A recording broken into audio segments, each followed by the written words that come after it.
ఇంకోటి slang sir. మీరు ఈ డబ్బింగ్ చెప్పిన వీడియో వచ్చిన తర్వాత, ఈ క్యారెక్టర్ అంటే మీకు ఎంత ఇష్టం అనేది అర్థమైంది.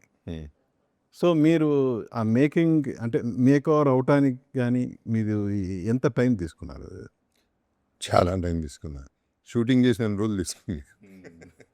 ఎందుకంటే ఆ సినిమా 2 డైలాగులు, రోజుకి 2 డైలాగులు, 3 డైలాగులు. ఇంటికొచ్చి చెప్పేవాడిని. రోజంతా ఉన్నారు ఏంటి ఫుల్ ఫిల్మ్ అయిపోయింది అనే టైప్లో 2 డైలాగులు అయినాయి. దీనికి అంటే పర్ఫెక్షన్ ప్రయత్నం ఒకటి. దీనికి నాకు బాగా హెల్ప్ అయింది పప్పు. మన డబ్బింగ్ ఇంజనీర్. తను సూపర్ ప్యాషనెట్గా, తను కూడా బాగా నమ్మేసి క్యారెక్టర్ మీద పిచ్చి ప్రేమ పెంచేసుకుని, నా మీద కూడా తనకి బాగా ఇష్టం. నాకు have a mutual friendship kind of thing. దాంతో తను వదలకుండా ప్రతి మొక్క వదలకుండా, కాదు బాబు ఇంకోటి అని తను బుచ్చి ఒక ఎత్తు అయితే తను ఇంకో ఎత్తు ప్రాణాలు తీసి మొత్తం. డబ్బింగ్ అంటే పప్పు ఓకే. బట్ షూటింగ్ టైంలో ఎలా మరి? షూటింగ్లో పర్లా అటు ఇటు కొంచెం అవుతాయి లిప్స్ సింక్ ఉంటే చాలు. అదైతే సచ్చామండి. అది గ్యారంటీగా. అంటే ఎవడో ఏదో చెప్పాడు 72 టీకులు తీసుకున్నాడు జగపతి బాబు షార్ట్ కానీ నిజంగానే అదే అయ్యేది. కానీ నిజం అది బయటకు వచ్చింది, ప్రచారంలో ఉన్నది అది నిజమేనా? 72 టేక్స్ నాన్ సెన్స్. ఏమండి పిచ్చి కుక్కలు ఏ వాగుతూ ఉంటే మొరుగుతూ ఉంటాయి. అవన్నీ నిజాలు ఎట్ట అవుతాయి?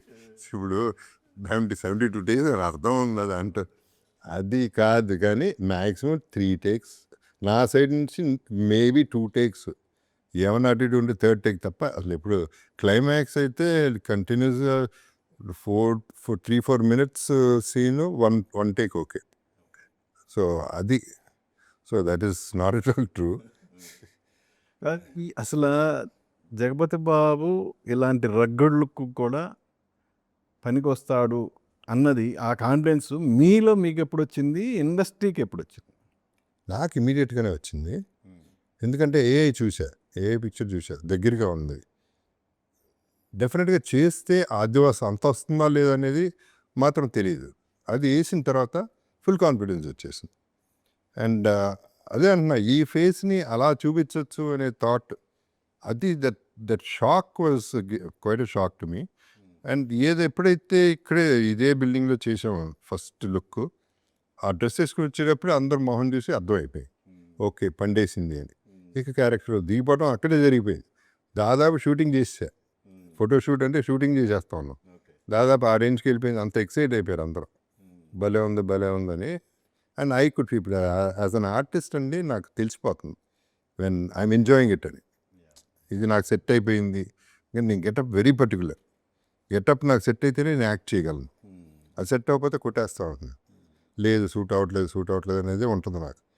సో ఇది ఎప్పుడైతే వాళ్ళు స్టిల్స్ అంటే నేను కెమెరాకి చేసినట్టు యాక్టింగ్ చేసేస్తాను. అదేంటో తెలియదు, సీన్ ఏంటో తెలియదు, షార్ట్ ఏంటో ఏమీ లేదు అక్కడ. నేను కంటిన్యూ చేయటం మొదలెట్టా. సో అక్కడితో అర్థమైపోయింది ఐమ్ ఇంటూ ఇట్.